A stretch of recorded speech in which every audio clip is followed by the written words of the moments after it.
They say the left hand, it drop mountains. They say the right hand, be slaying dragons. The untouchable True School Sports Empire proudly presents something the boxing games are missing. Hey, what's going on? It's your boy BT, and I came here to talk some boxing with the thousands of True School Sports subscribers.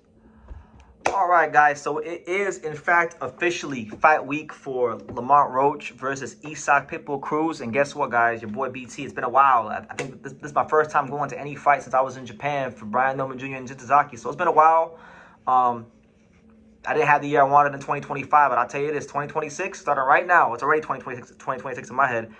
You know, we're definitely going to have a much different and more impactful year here on True School Sports. So stay tuned for all the fight week coverage coming your way, because it's going to start this fight, and it's going to escalate and escalate and escalate. And I promise y'all, you'll have some of the best fight week coverage anywhere in the sport right here on True School Sports. So keep it locked to the whole boxing. But I wanted to come here and just give my initial fight week thoughts on Lamont Roach versus Cruz. It's a great fight. Honestly, it's a stylistically, when you break this fight down, it is really, I think, going to be potentially, it has fight of the year potential, because Cruz, you know what he is. You know, he really fits the description of a Mexican fighter from how he conducts himself, from how he fights.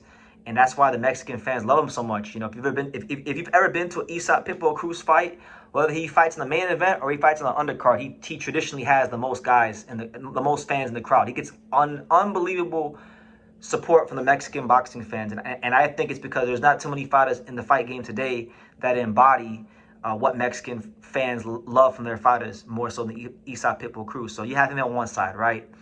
You got, on the other side, a guy who I think just had an absolutely meteoric rise this year in Lamont Roach. You know, he fought Gervonta Davis back in March, showed some of the best inside fighting skills we've seen in a while. And a lot of people, myself included, thought that he beat Gervonta Davis, right? And so he didn't get the decision. He was screwed by Steve Willis in a call that he missed.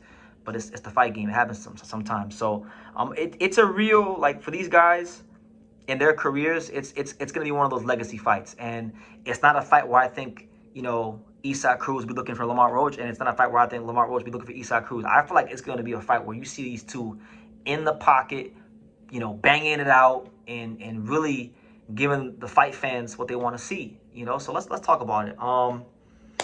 Pitbull Cruz obviously is very small. He's built like a fire hydrant. He's 5'4".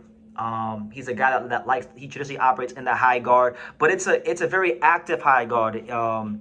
He's got a very tight defense. You know, a lot of times with aggressive Mexican fighters, whether you're talking about an Eric Morales or even like Cruz, Mexican fighters don't ever really get real credit for the defense. When you talk about the great defensive fighters in box history, and I'm not saying Pitbull Cruz is one of the greatest defensive fighters in box history, because when you're as aggressive as him, you're gonna get hit. But I'll tell you this: he has an educated high guard. He really does. I mean, look at how hard it was for Tank to break the high guard. Look how hard it was for Rolly to do anything with the high guard. He keeps a tight high guard defense, and with him being 5'4", you know, it's really hard. He uses that he turns what many people would perceive to be a disadvantage into an advantage, right? So that right there shows you he's a smart fighter.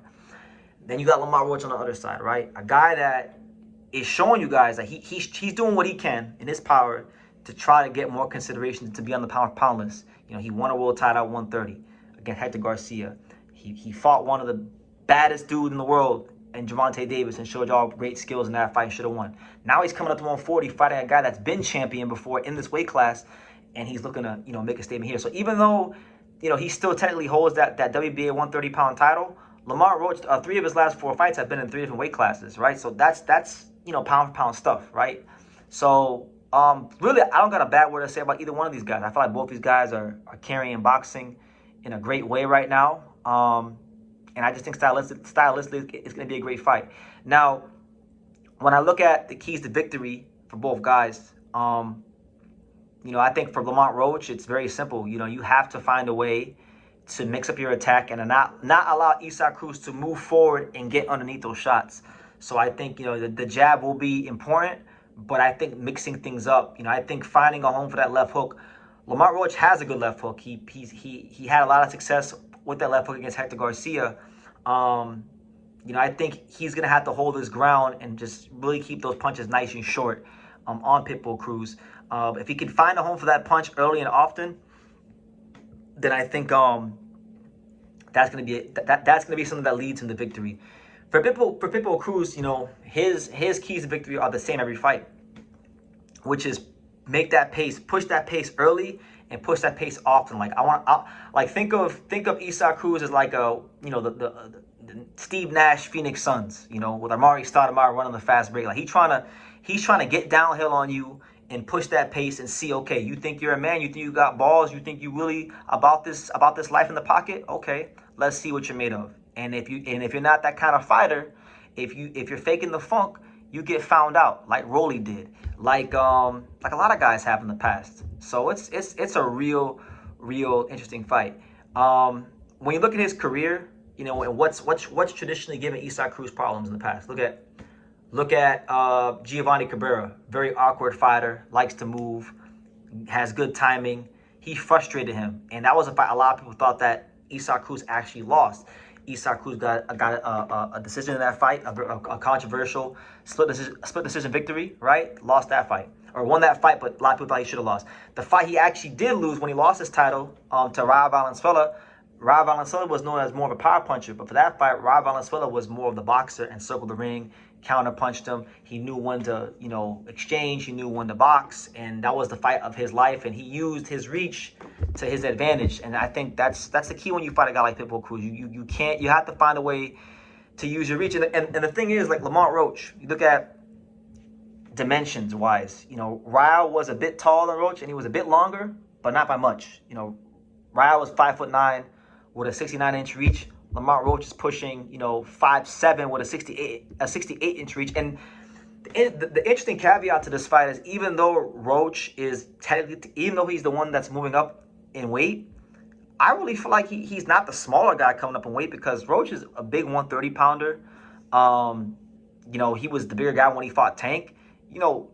We might get a Lamont Roach in this fight. I know he's not known as a big-time power puncher because he only has a knockout ratio in the 40s, right? And in his biggest fights, he's never, had like big one-punch knockouts or anything like that. But again, I think he's fighting close to his natural weight. And what did the Devin Haney Brian Norman Jr. fight teach us? It taught us that, hey, sometimes these guys kill themselves, and when they fight close to the natural weight, they have a lot more power than we perceive them to have.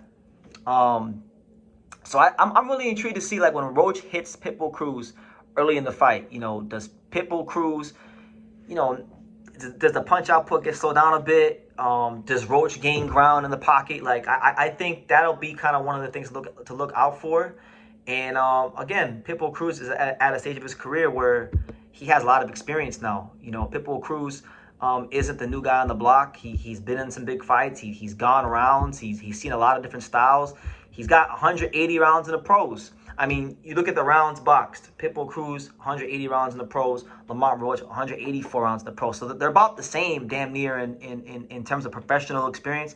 They're about the same. You could say Roach maybe had more amateur experience and things like that, but in the pros, their experience level is about the same. They both had, their biggest fight of their career against the same guy, which is Gervonta Davis. So I really feel like the winner of this fight becomes the new star, one of the new stars of the 140 division, and puts themselves in line for big fights against guys like Subaru Matias, Shakur Stevenson, the Shakur Stevenson Teofimo Lopez winner, things like that. So I'm just honored. I'm honored to be there for this fight.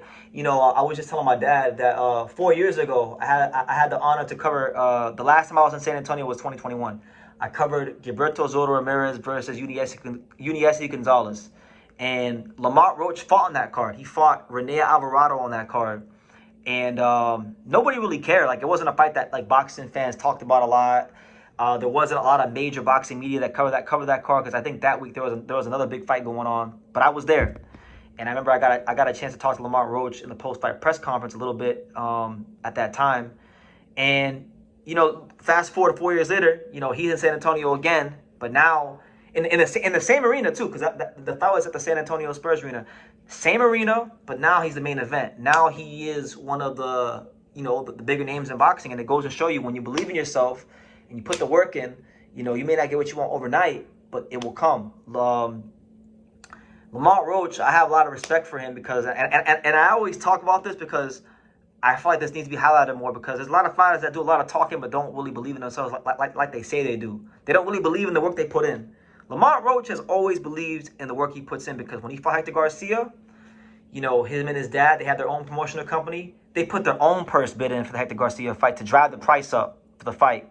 And then they fought Hector Garcia, and TG Promotions actually outbid Roach and his dad for the fight. So they used their own promotion to put a bid in to get more money. And guess what? They beat Hector Garcia when Hector Garcia was supposed to beat Lamont Roach.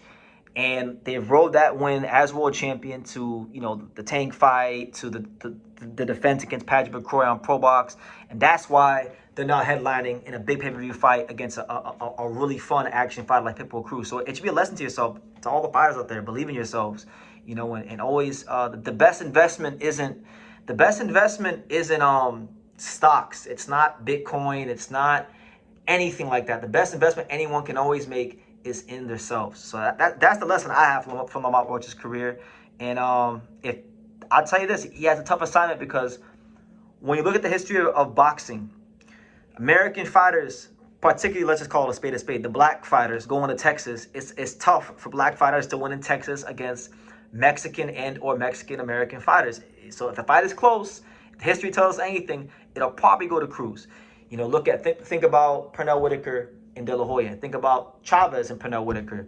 Think about Paulie Malignaggi versus Juan Diaz. Think about, you know, just a bunch of examples I could give you guys. I mean, a lot of American fighters have went to Texas and not been on the right side of history when they're fighting a Mexican and or Mexican-American fighter. So I think it's imperative that Lamont Roach not only go out there and win, but win in sensational fashion. But either way, look, if Pitbull Cruz is to go in there and win in sensational fashion, I think from his side of things, Mexican boxing is an interesting place, because, you know, we are coming towards the end of Canelo Alvarez's career. If he's going to continue boxing, it's not much left, and it's not going to get any bigger than it's already been, right?